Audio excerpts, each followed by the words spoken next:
alabo con el alma y con el corazón. Pueblo de Dios, cantad con alegría a nuestro Salvador. Pueblo de Dios, cantad con alegría a nuestro Salvador. Cada mañana te buscaré y a cada instante te adoraré. Bueno, pues Rodrigo, cuando quieras, por favor, haces la proclamación de la palabra. Pues del Evangelio de San Juan. No ruego solo por estos, sino también por aquellos que por medio de su palabra creerán en mí, para que todos sean uno. Como tú, Padre, en mí y yo en ti, que ellos también sean uno en nosotros, para que el mundo crea que tú me has enviado. Yo les he dado la gloria que tú me distes para que sean uno como nosotros somos uno. Yo en ellos y tú en mí, para que sean perfectamente uno, y el mundo conozca que tú me has enviado, y que los has amado a ellos como me has amado a mí. Padre, los que tú me has dado, quiero que donde yo estén también conmigo, para que contemplan mi gloria, la que me has dado, porque me has amado antes de la creación del mundo. Palabra del Señor. Gloria a ti, Señor Jesús. Gloria a ti, Señor. Bueno, pues vamos a comenzar viendo un poco, como de costumbre, lo que es el contexto. Aunque yo insisto siempre que el contexto lo que nos tiene que servir es sobre todo para escuchar y para que por lo tanto nazcan en nosotros las reflexiones después, ¿no?, sobre el texto que el Señor nos ha dado. Estamos en Jerusalén, en el Jerusalén del siglo I más o menos, pues en esta zona de Jerusalén. Esta zona es la que se llama el Barrio Alto. Es una zona muy particular dentro de Jerusalén, una zona que además de viviendas bastante notables, y aquí vamos a encontrarnos con el cenáculo. El cenáculo, que ya hemos hablado de él en otras ocasiones, esta edificación de 2 pisos, porque sabemos que tenía 2 pisos porque nos dice el Evangelio que es en el piso superior donde se va a desarrollar la última cena y por lo tanto los acontecimientos que hoy vamos a escuchar. Esto es el edificio que existe hoy día, ya lo hemos visto también en otras ocasiones. Insisto que no es el original porque esto es de la época de las cruzadas del siglo XII, pero nos sirve un poco también para hacernos a la idea de dónde estamos. En cuanto al tiempo, estamos antes de la fiesta de la Pascua, dice Juan en 13:1. Ya sabemos que hay una pequeña discusión de si la última cena pues, fue en la cena de la Pascua o no. Para Juan parece ser que no, pero bueno, tampoco es excesivamente importante, ¿eh? Lo que sí que nos dice es que estamos en las fechas por lo menos inmediatas a la fecha de la Pascua. Y que Jesús ha enviado además a los discípulos a que preparen todo para una cena que puede ser, ya digo, probablemente la última. Llegarán Jesús y sus discípulos a este lugar y en este lugar será donde se desarrollen los acontecimientos de la última cena, entre ellos los fundamentales de la institución de la Eucaristía. Y vemos que Juan nos habla, los otros evangelistas, ¿no?, de este acontecimiento tan importante del lavatorio de pies. Bueno, pues tras el lavatorio, Jesús le va a decir a Judas que vaya a hacer lo que tiene que hacer. Y Judas desaparece de escena. Y nos dice el Evangelio que cuando salió Judas del cenáculo, dijo Jesús: ahora es glorificado el Hijo del Hombre, es glorificado en él. Y es justo en este momento donde vamos a colocar estas palabras que hoy el Señor nos ha traído, que ha puesto para nosotros.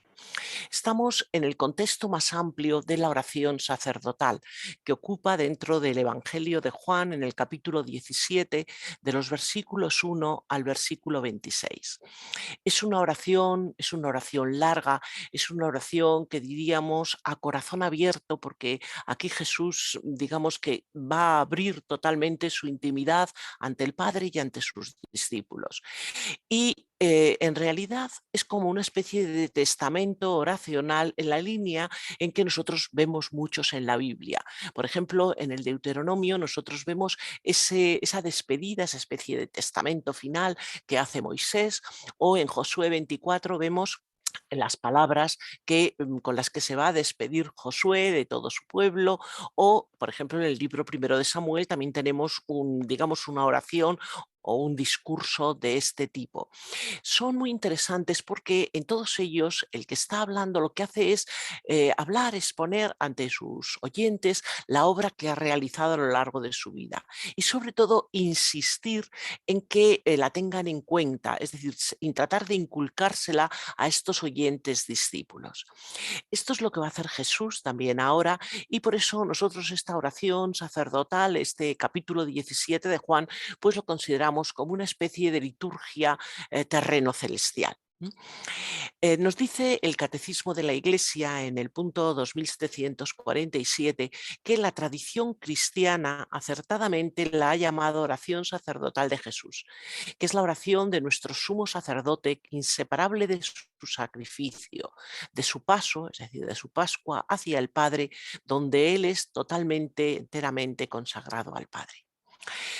La oración sacerdotal, si nosotros buscamos en la Biblia, en el libro de los números, en el número 6, el capítulo 6, de los versículos 22 al 27, nos habla de cómo el Señor establece y les da a los sacerdotes, a Aarón y a los sacerdotes, las normas para esta bendición.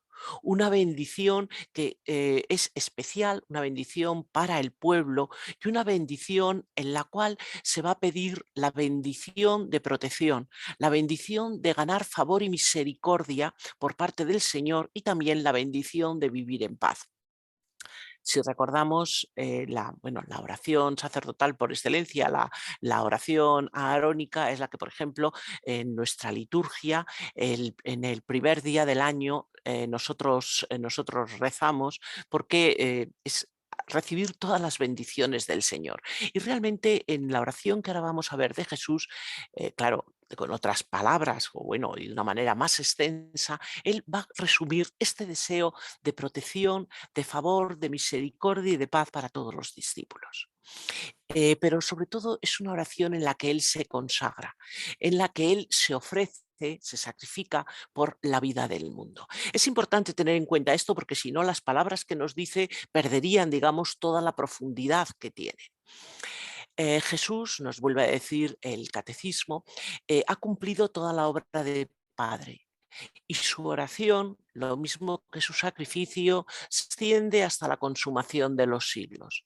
Es la oración de la hora de Jesús que llena los últimos tiempos y los lleva a su consumación. Bueno, es una oración muy interesante porque está inserta totalmente en la tradición judía y no solamente por esto que hemos comentado. Veréis, cuando nosotros hablamos y bueno, y vemos los evangelios, sobre todo la última parte de los evangelios, ya la zona, los capítulos o los versículos precedentes a la pasión, parece que Jesús está rompiendo totalmente con los judíos, que está rompiendo realmente con lo que rompes con el templo y con sus sacrificios, pero no con la tradición judía.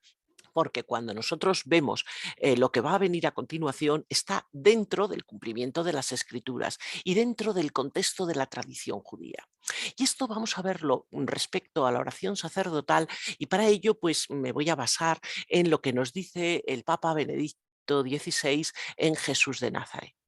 Él lo que hace es, y nos lo dice con mucha claridad y con mucha belleza además, lo que hace es insertar esta oración sacerdotal en la celebración del Yom Kippur. El Yom Kippur, que es el día de la expiación, es el día más sagrado de todas las fiestas judías. Un día además que está preparado con antelación por 10 días antes de ayuno y de oración. Este día se celebra el 10 del mes séptimo del Tisrei y va precedido pues, por el día del primero de año, el Rosh Haná, y luego, pues ya digo, por unos días de oración y de preparación que son muy importantes y que hay que vivir en intensidad. Es una fiesta de origen bíblico que tenemos que relacionar con la fundición de este becerro de oro que se hace mientras que Moisés está recibiendo las tablas de la ley y con, digamos, la necesidad de expiación que sigue a este gran pecado. Esto nos lo cuenta Éxodo 32 y es muy interesante porque precisamente es a partir de ahí, a partir de estos acontecimientos, cuando se va a establecer esta fiesta que nos la va a relatar el libro del Levítico en el capítulo 16.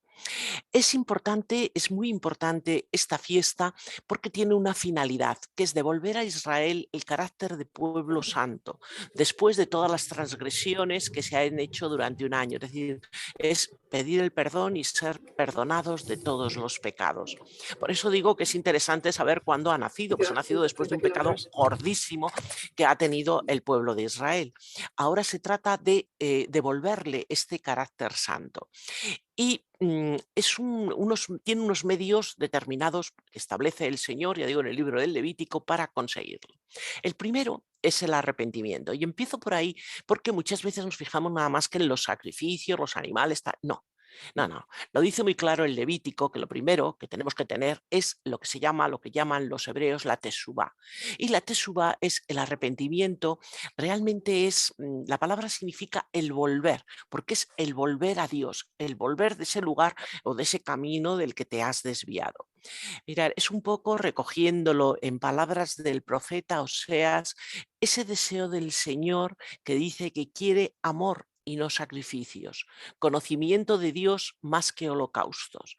Es decir, que si no tenemos este arrepentimiento interior, y ya digo que dan 10 días previos para conseguir este arrepentimiento, para conseguir esta reconciliación también con los hermanos, pues realmente todo lo demás es pura palabrería. Será ese honrar a Dios con los labios, pero no con el corazón, que el Señor a través de los profetas siempre denuncia. Después, sí es verdad que tiene otra segunda parte, que son la que se va a desarrollar, ya digo, previo al arrepentimiento, en el día justo del Yom Kippur, y van a ser una serie de sacrificios prescritos, en los cuales pues veremos la inmolación de un novillo, la inmolación de un cordero, 2 machos cabríos, es decir, bueno, hay lo que digamos es el sistema sacrificial normal dentro del pueblo judío. Hay un mediador en toda esta ceremonia y ese mediador es el sumo sacerdote. Lo dice el Levítico 16 en los versículos 32-33, nos dice que hará la expiación el sacerdote ungido y de manos consagradas para ejercer el sacerdocio como sucesor de su padre. Es decir, el sumo sacerdote, que solamente son los descendientes directos de Aarón. Se vestirá las vestiduras de lino, las sagradas, y hará la expiación del santuario, de la tienda del encuentro y del altar. Fijaros, es importante, es que los detalles que nos va dando el Levítico son importantes porque cuando dice que se va a poner las vestiduras de lino, realmente el sacerdote, el sumo sacerdote, se ponía encima otras cosas, otras vestiduras mucho más complejas y de fin de colores, y el efod que tenía todas las piedras y demás, pero aquí no, aquí lo que se quiere es que sea una persona totalmente pura en este momento, y esa pureza que previamente ha conseguido también con el arrepentimiento, sus ayunos y también sus baños rituales, que tiene muchos durante estos días previos, se refleja también en estas vestiduras. Porque lo que va a hacer, su labor va a ser conseguir la expiación del santuario, de la tienda del encuentro, del altar, y la expiación por los sacerdotes y por todo el pueblo de la asamblea. Es interesante que, bueno, cuando nosotros vemos cómo funciona todo el sistema cultural judío, pues realmente las labores estas de culto las realizaban no solamente el sumo sacerdote, que se realizaba algunas, pero nada más. El resto las realizaban el resto de los sacerdotes, que eran los levitas. Pero aquí, este día tan especial, todo está en sus manos, exclusivamente en sus manos. Él es el único responsable de todo el servicio divino, porque es un día que se dice terrible. Mira, se llama Yom Kippur. Yom significa día, pero es que es el día de los días, es el día terrible, porque se está jugando algo muy importante, que es el perdón de los pecados. Quizá nosotros estamos mal acostumbrados, porque estamos acostumbrados que el perdón Dios nos lo da todos los días y a todas horas. No tenemos conciencia muchas veces de lo que es ese privilegio de poderte acercar siempre a un sacramento donde el Señor está esperándote para dar el perdón. Para los judíos solo había un día al año, y si se perdía esa oportunidad, pues, en fin, tenías que esperar al año siguiente si es que llegabas. Entonces, por eso hay que cuidarlo tanto, hay que cuidarlo, porque es que lo que se está jugando es fundamental, es estar en el libro del Señor. Bueno, se van a hacer 15 sacrificios, todos van a estar hechos por el sumo sacerdote, que va a ser además el que se va a encargar también de la menorá, o sea, del candelabro sagrado, de todo lo que es la labor con el incienso, que es muy compleja, de todos los servicios que en este día se vayan a realizar en el templo. Cuando Jesús, ahora a partir de este momento que se va a iniciar ya, decimos, el momento de su pasión y por lo tanto de nuestra redención, va a causar un cumplimiento de lo que aquí en las Sagradas Escrituras se habla del Yom Kippur. Y ese cumplimiento lo va a llevar a una perfección que desde luego no vemos en la celebración que se hace en el Antiguo Testamento. Jesús, lo mismo que los descendientes de Aarón, es el Cohen Gadol, es decir, es el sumo sacerdote. Y como sumo sacerdote, pues él va a tener, sin embargo, unas características que para esto podemos, si queremos conocer un poco lo que son las características del sacerdocio de Jesús, realmente el texto al que tenemos que acudir es a la carta a los Hebreos, que nos habla de ello de una manera preciosa, ¿no? Nos dice en Hebreos 2:17 que es el sacerdote misericordioso, fiel en lo que toca a Dios, en orden a expiar los pecados del pueblo. Así que este papel que el sumo sacerdote va a realizar en el Yom Kippur para la expiación de los pecados, con Jesús lo vamos a tener porque Él va a ser quien va a llevarlo al cumplimiento y además a la suma perfección. A lo largo de los días del día de la expiación decíamos que hay varios sacrificios. Bueno, vamos a ver cuáles eran los que se hacían para luego poder ver un poco el cambio, ¿no?, que viene con la presencia de Jesús y con su redención. En Levítico 16:6 nos habla en primer lugar del sacrificio de un novillo que tenía que ser sacrificado por el sumo sacerdote y sacrificado por él mismo, por sus propios pecados y por los de su casa, es decir, también por los de los sacerdotes. Esto es muy importante porque era bastante complicado, tenía que degollar al novillo y después, bueno, pues ya sabemos, llevarla al Santo de los Santos. Dice, y después, a continuación, hay otra inmolación que es la de uno de los machos cabríos. Hay dos que se van a presentar en el Yom Kippur, uno va a ser sacrificado, el otro luego vamos a ver qué va a ocurrir con él. Dice, después de ese novillo, del novillo que ha inmolado por él mismo, también por su casa, tendrá que inmolar al macho cabrío. Y este será el sacrificio por el pueblo. Y también lo mismo que con la sangre del novillo, la llevará detrás del velo y hará con su sangre lo que hizo con la del novillo, rociar el propiciatorio y su parte anterior. Había, os decía, un segundo macho cabrío que es del que nos va a hablar en el Levítico 16:10, que era el que estaba destinado a Azazel. Bueno, Azazel es otra historia, no vamos a insistir mucho en ella. Este no le mataban, ¿eh? Bueno, no le mataban de momento. Lo que hacía el sumo sacerdote era imponer sobre él las manos y depositar sobre él todos los pecados del pueblo. Es decir, ponérselos encima. Y después se lo iban a llevar al desierto. Y allí en el desierto era despeñado, porque tenía también que morir. Era interesante, no tenía una función sacrificial, sino simplemente era un instrumento de destrucción. No era propiciación, era destrucción. Pero también era importante, porque lo que es importante es ver cómo el llevar sobre sí, el hecho, ya digo, de llevar sobre sí los pecados, tiene un significado también importante. Bueno, Jesús va a ser la verdadera víctima sacrificial. Ya digo que lo que en el Antiguo Testamento nosotros vemos en figura, en él se va a llevar a la realidad y al cumplimiento. Y él va a llevar sobre sí el pecado del mundo. Él va a ser el Cordero, como nos dice también San Juan por boca de Juan el Bautista, el Cordero que va a llevar el pecado del mundo y que a través de su sacrificio va a redimir de este pecado. Pero digamos que esta redención o este sacrificio de Jesús tiene unas características, claro, por supuesto, mucho más perfectas, que lo hacen además como un sacrificio único que no hay que volver a repetir, porque dice en Hebreos 10, nos dice que ciertamente todo sacerdote está en pie día tras día, oficiando y ofreciendo reiteradamente los mismos sacrificios, que nunca pueden borrar los pecados. Y por el contrario, él, habiendo ofrecido por los pecados un solo sacrificio, se sentó a la diestra de Dios para siempre. Es decir, el sacrificio de Jesús es el sacrificio perfecto, es el que de verdad nos va a conseguir la redención de los pecados. Jesús es el sumo sacerdote, él es el que va a ofrecer el sacrificio, pero también es el buen pastor que da la vida por las ovejas. Es decir, es a la vez el sacerdote y es a la vez la víctima propiciatoria, que en Yom Kippur eran dos elementos diferentes. Y es también el propiciatorio, es decir, el mismo altar. Bueno, pues la oración de Jesús, la oración esta que vemos en el capítulo 17 de Juan, va a seguir la estructura de esta fiesta. Y nosotros veremos que va a comenzar con una oración por sí mismo. Bueno, ahora analizaremos muy ligeramente porque no es, digamos, el punto central en el que queremos nosotros centrarnos, pero bueno. Después va a rezar por los discípulos que se quedan en el mundo.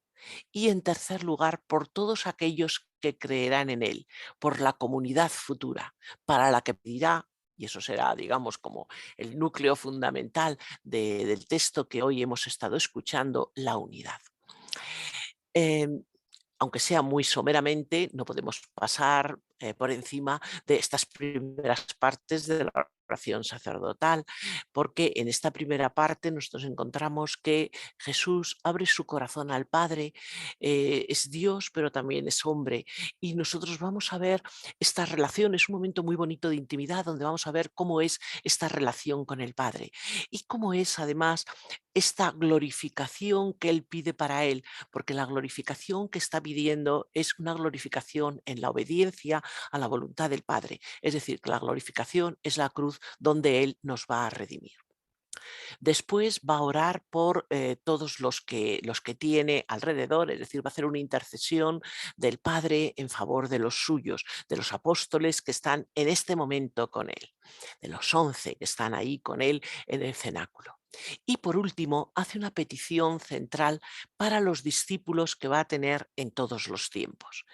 Y en esta oración central, lo fundamental que nos va a pedir es la unidad. Bueno, no sale porque no sale todo, no sé por qué no se ve todo en la pantalla, pero tendría que salir. Lo sabemos, ¿no? ¿Qué es lo que está pidiendo? Está pidiendo sobre todo la unidad.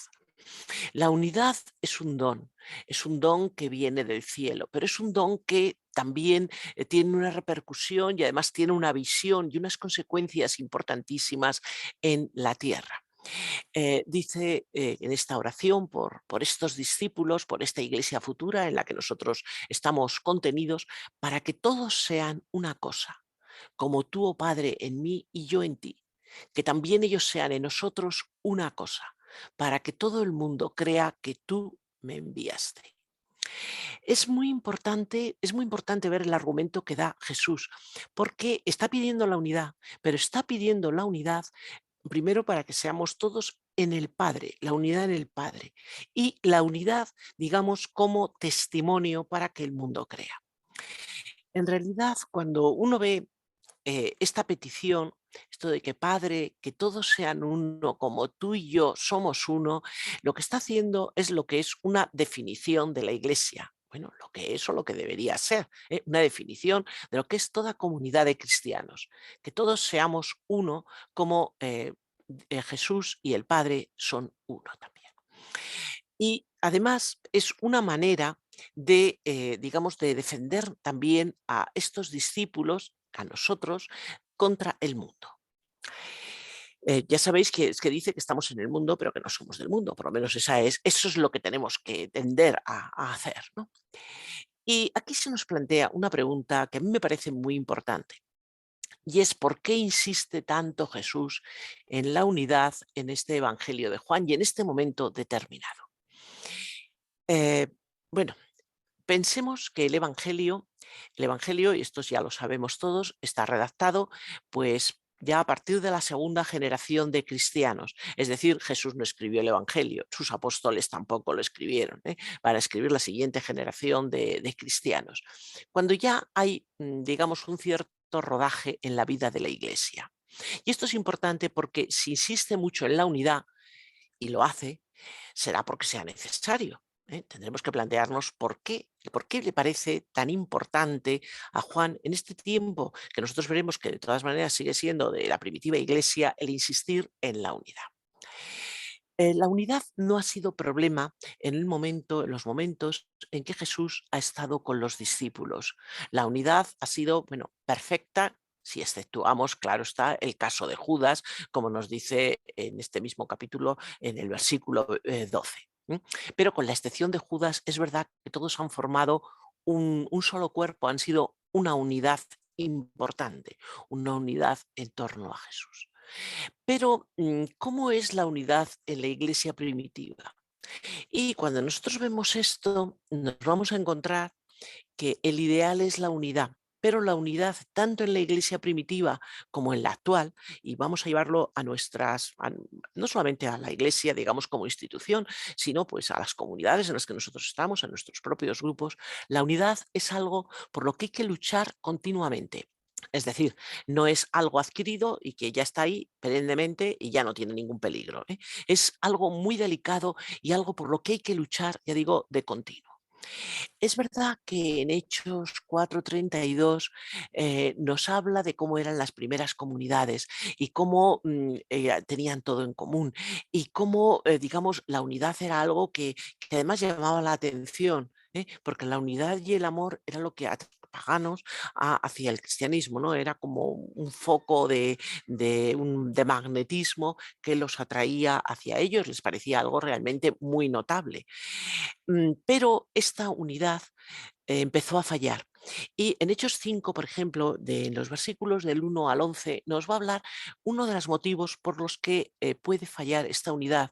Y en este momento nos habla con ocasión de la comunidad de Beyenes y nos habla del caso de Ananías y Zafira, que eran pues un matrimonio que formaba parte de esa primitiva comunidad cristiana y que pues como todos ponían sus bienes a disposición de los discípulos para quedar bien, ellos también vendieron sus bienes y llevaron el dinero, pero no llevaron todo. Se guardaron algo para ellos. Y esto va a ser precisamente el problema por el cual además tendrán incluso un castigo tremendo, según nos cuentan los hechos de los apóstoles. Bueno, que mueren los dos, ese es el castigo. Pero porque, como les va a decir Pedro, es que es un pecado contra el espíritu, no se puede tratar de engañar, es decir, no puedes actuar con doblez. Entonces, pues realmente es que ellos no sentían esta unidad con los hermanos, por eso pensaban que más valía guardar algo por si acaso, y para ellos solitos. Había ahí un problema ya. Eso no sería seguramente, por desgracia, el único además, ni el último. Pero bueno, ahí tenemos uno señalado. Otra manera de que la unidad no sea perfecta, que también nos va a reflejar en los Hechos, en el capítulo 6, es el enfrentamiento que hay entre los judíos de origen judío y los judíos de origen helenista. Nos dice cómo había pues, algunas controversias dentro de la comunidad porque se decía que a las viudas y a los huérfanos no los cuidaban igualmente a unos y a otros, un motivo por el cual pues, hubo que nombrar a los diáconos, ¿no? Pero lo importante es que nos marca la existencia de un problema, es decir, que no todo era tan perfecto. Igualmente, nosotros vamos a encontrarnos en otro momento, cuando se convoca el Concilio de Jerusalén, otra razón que es porque hay un enfrentamiento entre los que quieren ser judíos más conservadores y los que piensan, como Pablo, que al entrar judíos de origen pagano hay cosas que no son necesarias que ellos hagan, por ejemplo, la circuncisión. Y esto en Hechos 15 nos lo va a reflejar. Es verdad que nos lo refleja de una manera, pues, en fin, muy comedida. No sabemos hasta dónde llegó la discusión, pero bueno, la discusión existió. Y era una discusión que atacaba al tema de la unidad y bueno, que habrá que resolverla. De hecho, se resuelve bien, se resuelve con la ayuda del Espíritu Santo, como están diciendo aquí. También en 1 Corintios nos va a hablar de otra razón por las cuales a veces en las comunidades la unidad no era perfecta. Y es cuando empezamos con los partidismos. Yo soy de Apolo, yo soy de Pablo, yo soy de Cefas, pero realmente que Pablo, ya sabéis, actúa y reacciona indignadamente, dice que no, nosotros somos todos de Cristo y los demás no somos más que un mero instrumento. Pero los partidismos, yo digo que estas son cosas que nosotros tenemos también que aplicarnos un poco a nuestra propia vida, a nuestras propias experiencias, porque son cosas que ocurren y son cosas, bueno, pues deben ser debilidades humanas, pero ahí están, pero son problemas para lo que el Señor nos pide. Es decir, la formación de grupos que se separan dentro de la unidad eclesial atacan a esta misma y atacan, ya digo, a algo que el Señor nos ha dicho de una manera muy taxativa y es que tenemos que luchar por esta unidad. Jesús les insiste mucho a sus discípulos en este momento, ya digo, es un momento crucial, es un momento de largas confidencias, es un momento de intimidad, les está hablando de cosas fundamentales y esto lo considera como muy fundamental porque ya digo que hace bastante hincapié en ello. ¿Por qué? Pues porque la unidad es importantísima, es un testimonio muy poderoso para crecer y para que crean. Es un estado además en que se expresa en comunión, generosidad, solidaridad, alegría, volvemos al testimonio este que hablábamos de Hechos 2, y además es la fuerza para resistir y para vencer en la adversidad. Esto ya lo veíamos en el libro de Nehemías, cuando hablaba también que para reconstruir Jerusalén, el templo y demás, era necesario estar todos unidos. Es decir, sin unidad no es posible llevar a cabo la labor encomendada. Pero la unidad no es nada fácil. Entonces, el Señor también nos va a dar muy claramente la clave de cuál es el fundamento espiritual de esta unidad. Y el fundamento es el amor. Algo también en lo que el Evangelio de Juan insiste muchísimo. Em, este, ya digo, va a ser uno de los mensajes claves que va a dejar Jesús en esta última cena, en esta oración sacerdotal, en esta especie de testamento oracional que les deja a los discípulos, en estas claves que les da para seguir los pasos que Él les ha marcado y la misión que Él les ha encomendado. Unidad no quiere decir uniformidad. La unidad es compatible, de hecho, con la diversidad. Y no solamente es compatible, es que debe haber diversidad. Si no, sería monotonía. Y la unidad es un fruto del espíritu también, y el espíritu, pues, realmente no es aburrido ni es monótono. Pero Él es el que nos puede unidad en la diversidad. No vale que digamos, bueno, es que no podemos estar unidos porque este es más alto, más rubio, no vale. O no piensa exactamente como yo. Bueno, en alguna cosa a lo mejor no, pero sí podemos llegar a puntos de unión. Mirar, aquí en este sentido yo recuerdo algo que nos dijo el Papa cuando estuvimos en Roma en el jubileo, pues insistió mucho en este papel de ecumenismo que nos corresponde también a la renovación carismática, es como una misión que tenemos. Nos hablaba que cuando nosotros, es verdad que existen otros cristianos, estos hermanos separados, o como dice el padre Rodolfo, que a mí me encantó, hermanos esperados, es verdad que tenemos puntos de diversión y de divergencia, pero también tenemos puntos en los que coincidimos. Coincidimos en algo fundamental, que es que creemos en Jesús. ¿eh?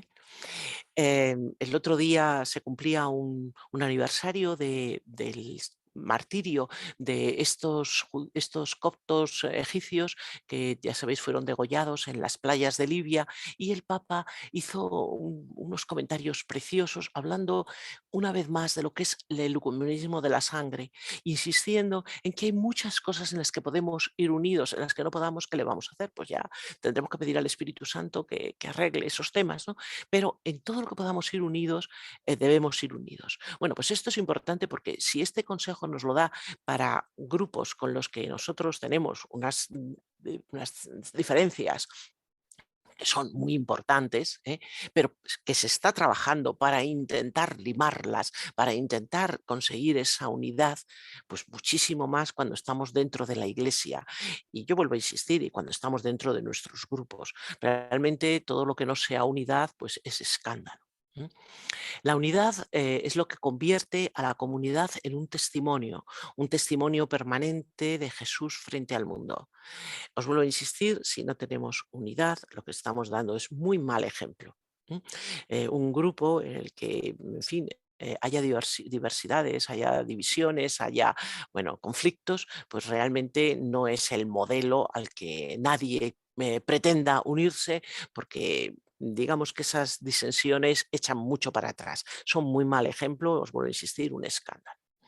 Jesús insiste mucho en que la unidad con base en el amor es una obligación que nosotros tenemos que cuidar. Es un tesoro que es muy exquisito, es un tesoro, bueno, muy también delicado, pero que tenemos que luchar por tenerlo y por mantenerlo. Y es el don presente, pero también una meta futura y constante de todos cuantos creen. Bueno, pues hermanos, en este contexto de lo que Jesús nos ha dicho, vamos a escucharle y vamos a ver qué reflexiones nos da esta palabra, nos pone en nuestro corazón, nos suscita en nuestro corazón. Gloria a Dios.